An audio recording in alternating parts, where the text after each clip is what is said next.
નમસ્કાર મિત્રો, 21 એજ્યુહબ યુટ્યુબ ચેનલમાં આપનું હાર્દિક સ્વાગત છે. મિત્રો, શિક્ષણ વિભાગની ટાટ, ટેટ, CRC, BRC, શિક્ષણ સેવા વર્ગ કે અન્ય કોઈપણ શિક્ષણ વિભાગની પરીક્ષા હોય કે પોલીસ વિભાગની કોઈપણ પરીક્ષા હોય કે સાથે ક્લાર્ક, તલાટી કે કોઈપણ સરકારી વિભાગની પરીક્ષા માટે રાષ્ટ્રીય એવોર્ડ્સ એક મુદ્દો ખૂબ જ અગત્યનો છે કે જેમાંથી કોઈના કોઈ એવોર્ડ્સ વિશે આપણને પ્રશ્ન પૂછાતા હોય છે. તો આજે આપણે આ તમામ એવોર્ડ્સ અને સાથે શિક્ષણની જે ટાટની પરીક્ષાને ધ્યાનમાં રાખીને શિક્ષક જે એવોર્ડ્સ છે અગત્યના, તેની સાથે આપણે કુલ 17 એવોર્ડ્સની વિગતે ચર્ચા કરવાના છીએ, જે પરીક્ષાલક્ષી આપણને ખૂબ જ ઉપયોગી થવાના છે. તો આ સમગ્ર વિડીયો આપ શાંતિથી જોશો અને સમજશો તો આમાંથી પૂછાતો કોઈ પણ MCQ પ્રશ્નનો જવાબ તમે આપી શકશો. તો શરૂઆત કરીએ આપણે પ્રથમ એવોર્ડ ભારત રત્નથી.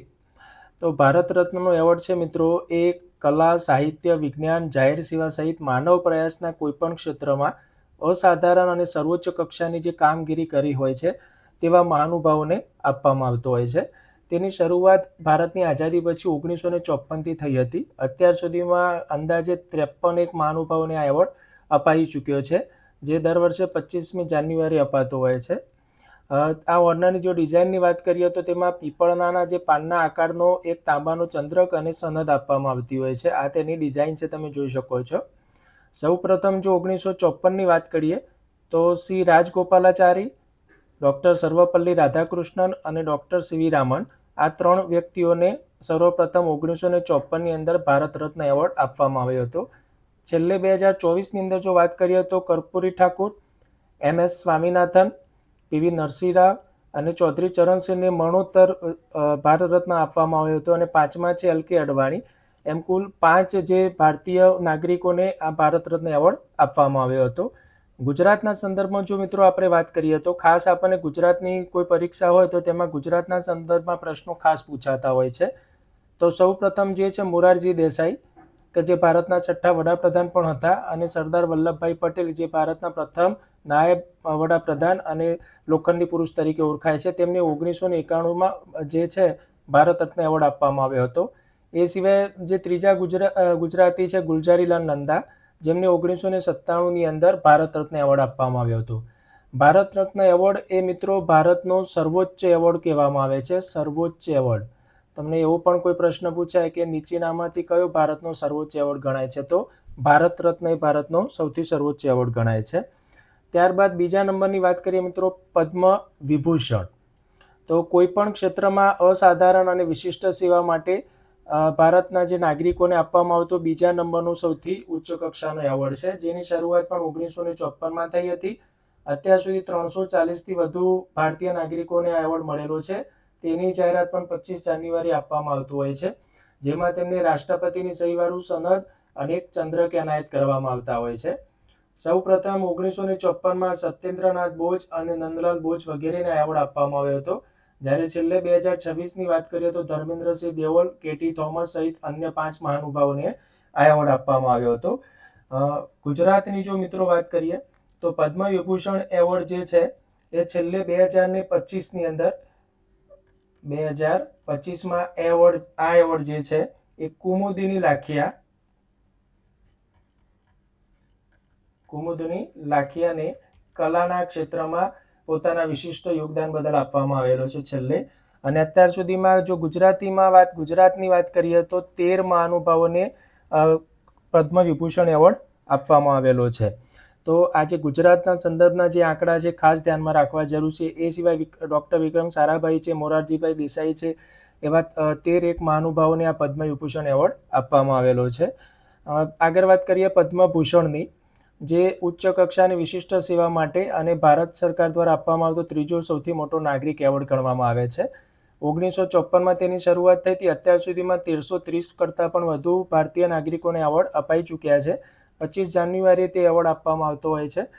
તેમાં કાંસાનો ચંદ્રક અને સનદ જે છે તે આપવામાં આવતા હોય છે.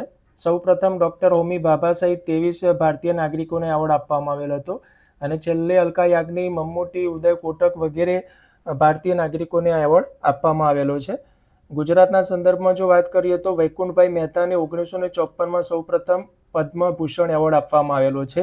અને તે સિવાય અત્યાર સુધીમાં જો આપણે વાત કરીએ તો અંદાજે 87 જેટલા ગુજરાતીઓને આ એવોર્ડ અપાઈ ચૂક્યો છે, જેમાં છેલ્લે જો આપણે વાત કરીએ તો 2025માં ઉદ્યોગના ક્ષેત્રની અંદર પોતાનું યોગદાન આપવા બદલ પંકજ પટેલ કે જે ઝાયડસ ગ્રુપના ચેરમેન છે તેમને આ એવોર્ડ આપવામાં આવેલો છે. એટલે પદ્મભૂષણની અંદર 87 કરતાં જેટલા ગુજરાતીઓને અત્યાર સુધીમાં એવોર્ડ મળેલો છે. ત્યારબાદ વાત કરીએ પદ્મશ્રી એવોર્ડની, તો કોઈપણ ક્ષેત્રમાં વિશિષ્ટ સેવા માટે આપવામાં આવતો ભારત સરકારનો 4થા નંબરનો સર્વોચ્ચ સન્માન ગણવામાં આવે છે, જેની શરૂઆત 1954માં થયેલી છે અને 3600 કરતાં વધુ નાગરિકોને એવોર્ડ મળી ચૂક્યો છે. જાહેરાત પણ 25 જાન્યુઆરી થતી હોય છે. તેમાં સનદ અને ચંદ્રક જે છે એનાયત કરવામાં આવે છે. સૌ પ્રથમ 1954ની અંદર બલવીરસિંહ સિનિયર સહિત 17 ભારતીય નાગરિકોને આ એવોર્ડ આપવામાં આવેલો છે. અને છેલ્લે જો આપણે વાત કરીએ 2024માં તો રોહિત શર્મા, હરમનપ્રીતસિંહ કૌર સહિત 110 મહાનુભાવોને પદ્મશ્રી એવોર્ડ આપવામાં આવેલો છે. ગુજરાતના સંદર્ભમાં જો આપણે વાત કરીએ તો 2026માં છેલ્લે 5 મહાનુભાવોને આ એવોર્ડ આપવામાં આવેલો છે. તેમાં અરવિંદ વૈદ્ય, ધાર્મિકલાલ ચુનીલાલ પંડ્યાને કલાના ક્ષેત્ર માટે પોતાનું યોગદાન આપવા માટે આપવામાં આવેલો છે. મીર હાજી કાસિમને જે છે લોકગીત જે આપણી કળા છે તેને જાળવવા માટે પોતાના વિશિષ્ટ યોગદાન માટે એવોર્ડ મળેલો છે. અને નિલેશ માંડેવાલ જે છે તેમને સામાજિક કાર્યો માટે, ખાસ કરીને તેમને જે વાત કરી છે અંગદાન જાગૃતતા, તો આ ક્ષેત્રમાં પોતાનું વિશિષ્ટ કામ કરવા માટે તેમને એવોર્ડ આપેલો છે. અને 5મા જે ગુજરાતી જે છે એ છે રતિલાલ બોરીસાગર, તો તેમને સાહિત્ય અને શિક્ષણ આ બંને ક્ષેત્રોમાં સાહિત્ય અને શિક્ષણ ક્ષેત્રે પોતાનું જે યોગદાન આપવા માટે એવોર્ડ અપાયેલો છે. અને અત્યાર સુધીમાં અંદાજે 150 કરતાં વધુ ગુજરાતીઓને પદ્મશ્રીનો એવોર્ડ મળેલો છે. તો મિત્રો ઘણીવાર આપણને આ એવોર્ડનો ક્રમ પૂછવામાં આવતો હોય છે કે ઉચ્ચથી નિમ્ન, તો સૌથી પહેલાં જે એવોર્ડ છે ઉચ્ચ કક્ષાનું છે એ કયો થશે? ભારત રત્ન થશે. તેના પછી સેકન્ડ નંબરમાં આવશે પદ્મ વિભૂષણ,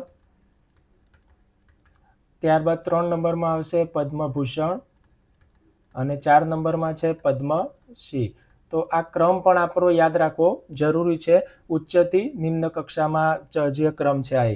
તો આમાંથી કોઈના કોઈ પ્રશ્નો વારંવાર પૂછાતા હોય છે મિત્રો. આગળ વાત કરીએ જ્ઞાનપીઠ એવોર્ડ છે, તો સાહિત્ય ક્ષેત્રમાં જે ઉત્કૃષ્ટ પ્રદાન કરવામાં આવતું હોય તો તેના માટે આ એવોર્ડ આપવામાં આવે છે રાષ્ટ્રીય કક્ષાએથી, જેની શરૂઆત 1961માં થઈ હતી. અત્યાર સુધીમાં કુલ 61 એવોર્ડ અપાઈ ચૂકેલા છે. અને તેની જાહેરાત વર્ષ દરમિયાન કોઈ પણ સમયે જ્યારે જ્ઞાનપીઠ એવોર્ડ સમિતિની મળે છે ત્યારે થતી હોય છે. સૌપ્રથમ 1965માં જી શંકર કુરૂપને એવોર્ડ મળેલો છે. અને છેલ્લે 2025માં વિનોદ કુમાર શુક્લ અને 59મો અને 58મો જે છે ગુલજારને એવોર્ડ મળેલો છે. આ એવોર્ડની અંદર જે તમે જુઓ છો તો તેમને 11 લાખ રોકડ પુરસ્કાર અને વાગ્દેવીની જે પ્રતિમા જે અહીંયા આપણે જોઈ શકીએ છીએ અને સાથે પ્રશસ્તિપત્ર આ એવોર્ડમાં આપવામાં આવતું હોય છે. જો ગુજરાતના સંદર્ભમાં મિત્રો વાત કરીએ તો અત્યાર સુધીમાં 4 ગુજરાતીઓને જ્ઞાનપીઠ એવોર્ડ મળેલો છે, જે સાહિત્ય ક્ષેત્રનો સૌથી ઉચ્ચ એવોર્ડ ગણવામાં આવે છે અને સાહિત્ય ક્ષેત્રનો સૌથી ઉચ્ચ એવોર્ડ ગણવામાં આવે છે. તેમાં સૌ પ્રથમ આપણે જો વાત કરીએ તો ઉમાશંકર જોશીને 1967માં મળેલો હતો, જે પ્રથમ છે. ત્યારબાદ સેકન્ડ નંબરમાં પન્નાલાલ પટેલને 1985માં તેમની જે કૃતિ છે માનવીની ભવાઈ તેના માટે એમને મળેલો છે. થર્ડ નંબરમાં જો વાત કરીએ તો રાજેન્દ્ર શુક્લને 2001ની સાલમાં પોતાની જે કૃતિ છે ધ્વનિ તેના માટે મળેલો છે. અને છેલ્લે ચોથા ગુજરાતી છે રઘુવીર ચૌધરીને 2015માં પોતાની જે કૃતિ છે અમૃતા તેના માટે મળેલો છે. તો ગુજરાતના સંદર્ભમાં જે આ મિત્રો ખૂબ જ ધ્યાનમાં રાખશો, ઉમાશંકર જોશીને પોતાની જે નિશિત કાવ્ય સંગ્રહ છે, નિશિત એના કાવ્ય સંગ્રહ માટે મળેલો છે. પન્નાલાલ પટેલ જે છે તેમને માનવીની ભવાઈ માટે 1985માં, રાજેન્દ્ર શુક્લને ધ્વનિ કૃતિ માટે 2001માં અને છેલ્લે રઘુવીર ચૌધરીને અમૃતા પોતાની જે કૃતિ છે એના માટે 2015માં મળેલો છે. તો જ્ઞાનપીઠ એવોર્ડમાંથી કોઈ એક પ્રશ્ન વારંવાર આપણને પરીક્ષામાં પૂછાતો હોય છે, ખાસ ધ્યાન રાખશો. ત્યારબાદ આપણે વાત કરીએ પરમવીર ચક્રની, તો યુદ્ધના મેદાનમાં દુશ્મન સામે જે સર્વોચ્ચ બહાદુરી અને શૌર્ય દેખાડેલ હોય તેના માટે આ એવોર્ડ આપવામાં આવે છે. તેની અંદર કાંસાનો એક ગોળાકાર ચંદ્રક જે છે આપવામાં આવતો હોય છે. તેની શરૂઆત 1950થી થયેલી છે. અત્યાર સુધીમાં કુલ 21 એવોર્ડ અપાઈ ચૂક્યા છે અને મોટાભાગે જે છે એ સ્વતંત્રતા દિવસ અને પ્રજાસત્તાક દિવસે તેની જાહેરાત થતી હોય છે. સૌ પ્રથમ આ એવોર્ડ મેળવનાર છે મેજર સોમનાથ શર્મા અને છેલ્લે જે છે 1999માં જે કારગિલના યુદ્ધ દરમિયાન જે વીરો હતા, ખાસ કરીને કેપ્ટન બત્રા અને અન્યો, તો તેમને એવોર્ડ મળેલો છે. ગુજરાતના સંદર્ભમાં પરમવીર ચક્ર કોઈ જવાનને મળ્યું હોય તેવું ધ્યાનમાં આવતું નથી. ત્યારબાદ ફિલ્મ ક્ષેત્રે વાત કરીએ તો દાદા સાહેબ ફાળકે એવોર્ડ એ સૌથી ઉચ્ચ કક્ષાનો એવોર્ડ ગણાય છે, જે ભારતીય સિનેમામાં આજીવન યોગદાન આપવા માટે આ એવોર્ડ આપવામાં આવતો હોય છે, જેમાં 10 લાખ રોકડ, સુવર્ણ કમળ અને શાલ આપવામાં આવતી હોય છે. સુવર્ણ કમળની અહીંયા ડિઝાઇન તમને આપેલી છે. તેની શરૂઆત 1969માં થયેલી છે. કુલ અત્યાર સુધીમાં 54 એવોર્ડ મળી ચૂકેલા છે અને રાષ્ટ્રીય ફિલ્મ પુરસ્કાર સાથે તેની જાહેરાત થાય છે. સૌ પ્રથમ આ એવોર્ડ જે છે દેવિકા રાણીને આપેલો છે અને છેલ્લે જો વાત કરીએ તો મોહનલાલને 2025માં આપવામાં આવ્યો છે, જે 2023ના વર્ષ માટે જાહેર કરેલો હતો. ગુજરાતની અંદર વાત કરીએ તો અભિનેત્રી જે આશા પારેખ છે તેમને 2020ની અંદર દાદા સાહેબ ફાળકે એવોર્ડ મળેલો છે, જે ખૂબ સન્માનની વાત છે અને અત્યાર સુધી ગુજરાતની અંદર આ એવોર્ડ મેળવનાર એક વ્યક્તિ તરીકે આશા પારેખ જ છે. ત્યારબાદ ખેલ માટે વાત કરીએ તો મેજર ધ્યાનચંદ ખેલ રત્ન એવોર્ડની વાત કરીએ તો તે રમતગમતમાં છેલ્લા 4 વર્ષનું સર્વોચ્ચ પ્રદર્શન કરવા બદલ આ એવોર્ડ આપવામાં આવતો હોય છે. તેની શરૂઆત 1991-92થી થયેલી છે. 60 કરતાં વધુ વ્યક્તિઓને એવોર્ડ મળી ચૂકેલો છે. મોટાભાગે ડિસેમ્બર-જાન્યુઆરીમાં તેની જાહેરાત થતી હોય છે. આ એવોર્ડ મેળવનારને 25 લાખ રોકડ, ચંદ્રક અને સન્માનપત્ર જે છે આપવામાં આવતું હોય છે. સૌ પ્રથમ જો વાત કરીએ તો વિશ્વનાથ આનંદ કે જે ચેસના ખેલાડી છે તેના માટે આ એવોર્ડ તમને આપવામાં આવેલો છે અને છેલ્લે 2025માં તો ડી ગુકેશ પણ ચેસ માટે, હરમનપ્રીત સિંહ અને પ્રવીણ કુમારને આ એવોર્ડ આપવામાં આવેલા છે. તો કોને ક્યારે એવોર્ડ આપવામાં આવ્યો છે એ પણ આપ ખાસ ધ્યાન રાખશો. ગુજરાતના સંદર્ભમાં જો વાત કરીએ તો આપણે છેલ્લે ગીત શેઠી જે છે બિલિયર્ડ્સ માટે આ એવોર્ડ એમને આપવામાં આવેલો છે. દ્રોણાચાર્ય એવોર્ડની વાત કરીએ આપણે તો રમતગમત ક્ષેત્રે ઉત્કૃષ્ટ પ્રશિક્ષણ એટલે કે કોચિંગ જે આપતા હોય એટલે કે કોચને આ એવોર્ડ આપવામાં આવે છે દ્રોણાચાર્ય, કે જે અર્જુનના ગુરુ તરીકે ઓળખાય છે મહાભારતમાં. તો આની શરૂઆત 1985માં થયેલી છે. અત્યાર સુધીમાં કુલ 160 એવોર્ડ અપાઈ ચૂકેલા છે. રમતગમત અને પુરસ્કાર જે છે સમય આની જાહેરાત થતી હોય છે, જેમાં 15 લાખ રોકડ અને ગુરુ દ્રોણાચાર્યની કાંસની પ્રતિમા જે આપણે જોઈ શકીએ છીએ એ એવોર્ડ વિનરને આપવામાં આવતી હોય છે. સૌ પ્રથમ ભાલચંદ્ર ભાસ્કર, ભાગવત વગેરેને આ એવોર્ડ મળેલો છે અને છેલ્લે દીપાલી દેશપાંડે અને એમની સાથે અન્ય કોચને પણ આ એવોર્ડ મળેલો છે. ગુજરાતના જો સંદર્ભમાં આપણે વાત કરીએ તો 2023માં ગુજરાતની અંદર ગણેશ પ્રભાકર દેવરૂપકર આ કોચને આ એવોર્ડ મળેલો છે, જે બરોડાના છે અને જે ખાસ કરીને જે મલખંભ જે હોય છે તેની તાલીમ આપવા માટે તેમને આ એવોર્ડ મળેલો છે. અને 2020માં સાગર માલવીરને પણ આ એવોર્ડ મળેલો હતો. એટલે દ્રોણાચાર્ય એવોર્ડ જે છે ગણેશ પ્રભાકર દેવરૂપને ગુજરાતમાં છેલ્લે મળેલ છે મલ્લખંભ તાલીમ આપવા માટે કોચ તરીકે. અર્જુન એવોર્ડની જો આપણે વાત કરીએ તો જે રીતે દ્રોણાચાર્ય એવોર્ડ જે છે રમતગમતમાં કોચિંગ માટે છે, એ રીતે રમતગમતમાં 4 વર્ષના ઉત્કૃષ્ટ પ્રદર્શન કરનાર અને ખેલદિલી દેખાવનાર ખેલાડીને અર્જુન એવોર્ડ આપવામાં આવે છે, જેની શરૂઆત 1961માં થયેલી છે. અત્યાર સુધીમાં 950 કરતાં વધુ ખેલાડીને આ એવોર્ડ અપાઈ ચૂક્યો છે. રમતગમત પુરસ્કાર સમય તેની જાહેરાત થાય છે.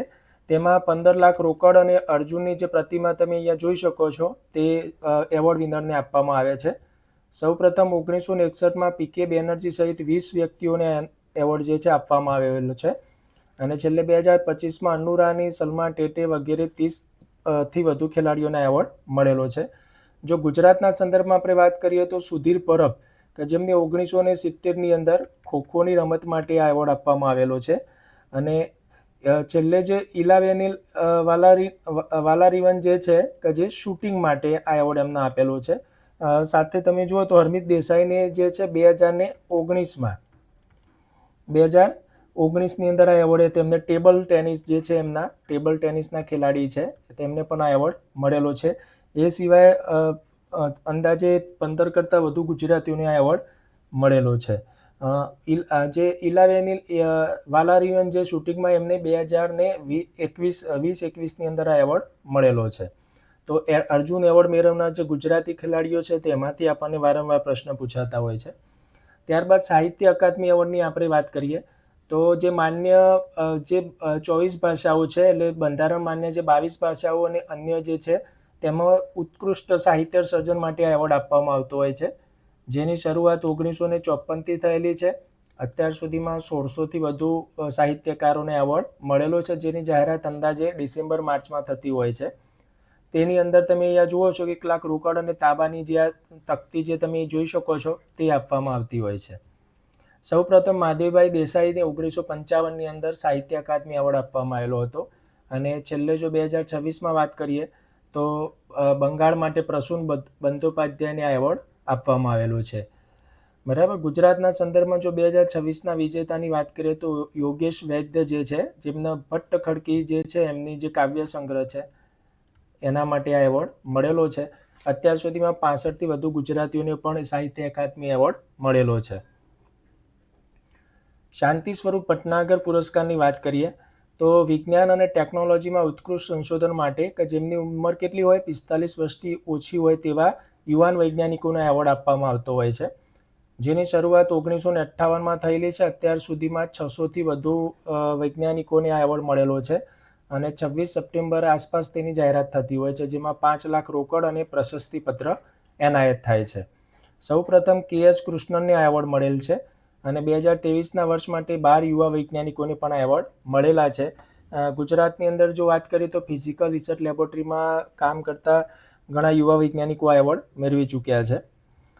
ગાંધી શાંતિ પુરસ્કારની જો વાત કરીએ મિત્રો તો આમાંથી પણ અગાઉ પણ 2-3 પરીક્ષામાં પ્રશ્નો પૂછાયેલા છે કે જે અહિંસા દ્વારા સામાજિક, આર્થિક અને રાજકીય પરિવર્તન લાવવા માટે પ્રયત્નશીલ જે હોય છે કોઈ વ્યક્તિ અથવા સંસ્થા, કોઈ વ્યક્તિ પણ હોઈ શકે, સંસ્થા પણ હોઈ શકે, તો તેને આ એવોર્ડ આપવામાં આવે છે. તેની શરૂઆત 1995માં થઈ છે. અત્યાર સુધીમાં 20 જેટલા એવોર્ડ અપાઈ ચૂકેલા છે અને તેની જાહેરાત સંસ્કૃત મંત્રાલય દ્વારા કરવામાં આવે છે. તેમાં વિજેતાને 1 કરોડ રોકડ, પ્રશસ્તિપત્ર અને હસ્તકલાની વસ્તુ આપવામાં આવતી હોય છે. સૌપ્રથમ આ એવોર્ડ જુલિયસ ન્યરેરેને આપવામાં આવેલું છે અને છેલ્લે છે ગીતા પેસ ગોરખપુરને 2021માં આપવામાં આવેલું છે. ખૂબ જ IMP પ્રશ્ન છે મિત્રો આ. ગુજરાતમાં અત્યારે વાત કરીએ તો છેલ્લે જે આંકડા છે એ પ્રમાણે કોઈ ગુજરાતી કે સંસ્થાને આ એવોર્ડ સીધો મળેલ નથી. અશોક ચક્રની આપણે વાત કરીએ તો શાંતિકાળમાં સર્વોચ્ચ બહાદુરી, શૌર્ય અથવા આત્મબલિદાન માટે મળે છે.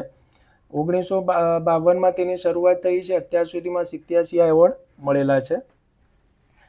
એની આગળ વાત કરીએ આપણે તો બાબુરામ જે છે 24 જાન્યુઆરી અને 15 ઓગસ્ટે તેની જાહેરાત થાય છે. સુવર્ણ ગિલ્ડ ચંદ્રક જે છે આ રીતે એમને આપવામાં આવતો હોય છે. સૌપ્રથમ બચિત્તરસિંહ અને નરબહાદુર થાપાને આ એવોર્ડ મળે છે અને છેલ્લે બાબુરામ મણોત્તરને 2022માં એવોર્ડ મળેલો છે. ગુજરાતમાંથી આ એવોર્ડ પ્રાપ્ત કર્યો હોય તેવા કોઈ આંકડા પ્રાપ્ત થયેલ નથી. બીજો એક અગત્યનું જાણવા જેવો મિત્રો IMP એક પ્રશ્ન આપણે કહી શકીએ કે તમે નામ સાંભળ્યું હશે શુભાંશુ શુક્લા, કે જે ઇન્ટરનેશનલ સ્પેસ સ્ટેશન ઉપર જે છે રાકેશ શર્મા પછી જનાર જે ભારતીય જે પુરુષ બનેલા છે, તો તેમને જાન્યુઆરી 2026ની અંદર જાન્યુઆરી 2026માં ભારતીય વાયુસેનાના ગ્રુપ કેપ્ટન ને આ તરીકે તેમને અશોક ચક્રથી સન્માનિત કરવામાં આવ્યા છે. તો આ એક આપણા માટે ખૂબ જ અગત્યનો IMP પ્રશ્ન બની શકે છે. શુભાંશુ શુક્લાને જાન્યુઆરી 2026માં અશોક ચક્રથી સન્માનિત કરવામાં આવેલા છે. ત્યારબાદ કીર્તિ ચક્રની વાત કરીએ મિત્રો તો શાંતિકાળમાં બહાદુરી અને બીજું સર્વોચ્ચ શૌર્ય સન્માન છે અશોક ચક્ર પછી. તેમાં 1952માં તેની શરૂઆત થયેલી છે. અત્યાર સુધીમાં 500થી વધુ વ્યક્તિને એવોર્ડ મળેલા છે અને 26 જાન્યુઆરી અથવા 15 ઓગસ્ટે તેની જાહેરાત થાય છે અને તેમાં વિજેતાને ચાંદીનો જે ચંદ્રક આપવામાં આવતો હોય છે. સૌપ્રથમ ફ્લાઇટ લેફ્ટનન્ટ સુહાસ બિસ્વાસને એવોર્ડ મળેલ છે અને છેલ્લે કેપ્ટન અંશુમન સિંહ જે મરણોત્તરને સહિત 6 જવાનોને એવોર્ડ મળેલો છે. ગુજરાતમાં આ એવોર્ડ પ્રાપ્ત કરનાર કર્મીઓની સંખ્યા પ્રમાણમાં ખૂબ જ ઓછી છે. ત્યારબાદ વાત કરીએ પ્રધાનમંત્રી રાષ્ટ્રીય બાલ પુરસ્કારની તો બાળકોની કલા, સાહસ, નવીનતા વગેરે ક્ષેત્રોમાં અસાધારણ સિદ્ધિ માટે એવોર્ડ આપવામાં આવતો હોય છે, જેમાં શરૂઆત 1996થી થયેલી છે. 800થી વધુ બાળકોને એવોર્ડ અત્યાર સુધીમાં અપાયેલો છે અને 26 જાન્યુઆરી પહેલાં તેની જાહેરાત થાય છે, જેમાં બાળકોને મેડલ અને સનદ આપવામાં આવતું હોય છે. સૌપ્રથમ જે છે બહુવિધ બાળકોને એક સાથે, કેમ કે એક સાથે વર્ષે 2, 5, 10 ગમે તેટલા બાળકોને એવોર્ડ જાહેર થતો હોય છે વિશિષ્ટ યોગદાન બદલ. અને 2026માં દેશભરના 19 બાળકોને છેલ્લે એવોર્ડ અપાયેલો છે. ગુજરાતની અંદર હેતવી લાખાણીને 2024માં એવોર્ડ આપવામાં આવેલો છે અને અત્યાર સુધીમાં 25થી પણ વધુ ગુજરાતી બાળકોને પણ આ એવોર્ડ મળેલા છે. હવે વાત કરીએ મિત્રો ટીચર પ્રાઇઝ એટલે કે શિક્ષક એવોર્ડની વાત કરીએ આપણે કે શિક્ષકો માટેના અગત્યના એવોર્ડ જે છે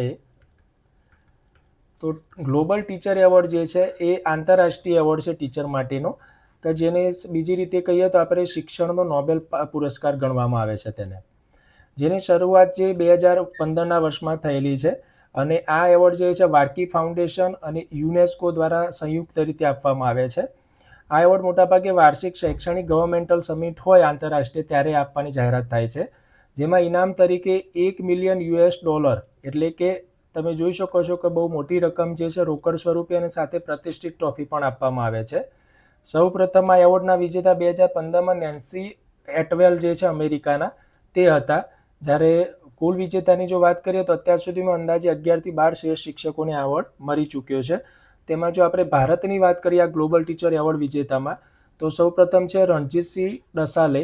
વર્ષ 2020ની અંદર તેમને આ એવોર્ડ મળેલ છે કે જેઓ મહારાષ્ટ્રના સોલાપુરના પ્રાથમિક એક શિક્ષક છે અને તેમનું યોગદાન છે કે પાઠ્યપુસ્તકોમાં ક્રાંતિકારી જે QR કોડ આપણે જોઈ શકીએ છીએ તો આ QR ટેકનોલોજી જે છે એ ઇનોવેટિવલી એમને રજૂ કરી અને તે અત્યારે તમામ પાઠ્યપુસ્તકમાં આપણે QR કોડ જોઈએ છીએ. તો એ રણજીતસિંહ ડિસાલેના કારણે છે અને આ એવોર્ડ વિજેતા તે પ્રથમ ભારતીય નાગરિક શિક્ષક છે. ત્યારબાદ સેકન્ડ નંબરમાં ભારતીયમાં જો રૂબલીએ નાગી જે છે જે 2026ના તાજેતરના વિજેતા છે, જે મુંબઈના આર્ટ અને સોશિયલ સાયન્સના શિક્ષિકા છે અને તેમનું યોગદાન છે કે 800+ લર્નિંગ સેન્ટર સ્થાપ્યા છે અને શૈક્ષણિક ભીંતચિત્રો દ્વારા શિક્ષણમાં અનોખી જાગૃતિ લાવવાનો તેમને પ્રયાસ કરેલો છે. તો આ પણ આપણા શિક્ષણના એવોર્ડ માટે ખૂબ જ અગત્યનો છે. ગ્લોબલ ટીચર પ્રાઇઝ જે શિક્ષણ ક્ષેત્રનો નોબેલ કહેવામાં આવે છે. રાષ્ટ્રીય શિક્ષક પુરસ્કારની જો આપણે વાત કરીએ તો તેની શરૂઆત 1958થી થયેલી છે. આ એવોર્ડ જે છે શિક્ષણ મંત્રાલય અને ભારત સરકાર દ્વારા જે આપવામાં આવતો હોય છે. દર વર્ષે 5મી સપ્ટેમ્બરે શિક્ષક દિન નિમિત્તે ડૉક્ટર સર્વપલ્લી રાધાકૃષ્ણની યાદમાં ઉજવાતા શિક્ષક દિન નિમિત્તે એવોર્ડ આપવામાં આવે છે, જેમાં ઇનામમાં 50,000 રોકડ સાથે સિલ્વર મેડલ અથવા તો રજત ચંદ્રક જે કહીએ અને સન્માનપત્ર આપવામાં આવે છે. 1958થી જો આજ દિન સુધીમાં હજારો શિક્ષકો આ એવોર્ડ મળી ચૂકેલા છે, કારણ કે વર્ષે અંદાજે 45થી 50 શ્રેષ્ઠ શિક્ષકોની પસંદગી કરવામાં આવે છે. રાષ્ટ્રીય શિક્ષક પુરસ્કાર મેળવનાર ગુજરાતી વિજેતાઓની જો આપણે વાત કરીએ તો હિરેનકુમાર શર્મા જે ખેડાના શિક્ષક છે 2025માં તેમને દીક્ષા એપ અને ડિજિટલ મોડ્યુલ દ્વારા પ્રવૃત્તિ આધારિત શિક્ષણ માટે આ એવોર્ડ મળેલો છે. 2025માં હિતેશકુમાર ગુંડિયાને સ્ટેમ શિક્ષણનું પ્રમોશન અને આલ્કલાઇન વોટર ફિલ્ટરની ડિઝાઇન માટે એવોર્ડ મળેલો છે. સાથે ધારાબેન શુક્લ જે છે ભાવનગર ITI 2025માં જેમને કૌશલ્ય વિકાસ એટલે કે સ્કિલ ડેવલપમેન્ટ અને વોકેશનલ ટ્રેનિંગમાં ઉત્કૃષ્ટ યોગદાન માટે આપવામાં આવેલો છે. આ બંને બાબતો જે છે એ નવી શિક્ષણ નીતિ આપણી છે NEP 2020 તેના અંતર્ગત ખૂબ જ અગત્યના ઘટકો છે. અને વિનયભાઈ પટેલ આણંદ 2024ના કે જે ગ્રામીણ શાળામાં ડિજિટલ લાઇબ્રેરી અને સ્માર્ટ ક્લાસરૂમના સફળ નિર્માણ માટે તેમને આ એવોર્ડ આપવામાં આવેલો છે. શ્રેષ્ઠ શિક્ષક પારિતોષિકની જો આપણે વાત કરીએ તો ગુજરાત સ્ટેટ દ્વારા આપવામાં આવે છે. ગુજરાત રાજ્યની સ્થાપના બાદ તેની શરૂઆત થયેલી છે. શિક્ષણ વિભાગ અને ગુજરાત સરકાર જે રાજ્યપાલ અથવા મુખ્યમંત્રીના હસ્તે એવોર્ડ અપાતો હોય છે એ પણ દર વર્ષે 5 સપ્ટેમ્બરે શિક્ષક દિન નિમિત્તે અપાય છે, જેમાં 1 લાખ રોકડ, શાલ અને સન્માનપત્ર આપવામાં આવે છે. વર્ષ 2024-25માં પ્રાથમિકથી ઉચ્ચતર માધ્યમિક સ્તરના કુલ 30થી વધુ શિક્ષકોને એવોર્ડ છેલ્લે આપવામાં આવેલો છે. દર વર્ષે રાજ્યમાંથી 30થી 40 શિક્ષકોને આ એવોર્ડ એનાયત કરવામાં આવે છે. તો મિત્રો આ રીતે ભારત સરકાર દ્વારા આપવામાં આવતા વિવિધ જે એવોર્ડો જે છે એ પરીક્ષા માટે ખૂબ જ અગત્યના છે. કોઈ પણ સરકારી પરીક્ષાની અંદર એવોર્ડને લગતો કોઈ પણ પ્રશ્ન આવે તો આ વિડીયોમાંથી તમે જો સમજેલા હશો તો તેનો જવાબ સરળતાથી આપી શકશો. અને સાથે ટાટ ટેટની પરીક્ષા માટે કે શિક્ષણ વિભાગની પરીક્ષા માટે શિક્ષકને લગતા જે એવોર્ડ છે એ પણ આપણે આમાં ચર્ચા કરી છે. તો એવોર્ડ રિગાર્ડિંગ કોઈ પણ પ્રશ્ન આવશે તો તમે આમાંથી જવાબ આપી શકશો. આવા જ અગત્યના વિડીયો સાથે આપણે ફરીથી મળીશું મિત્રો. આભાર. Thank you.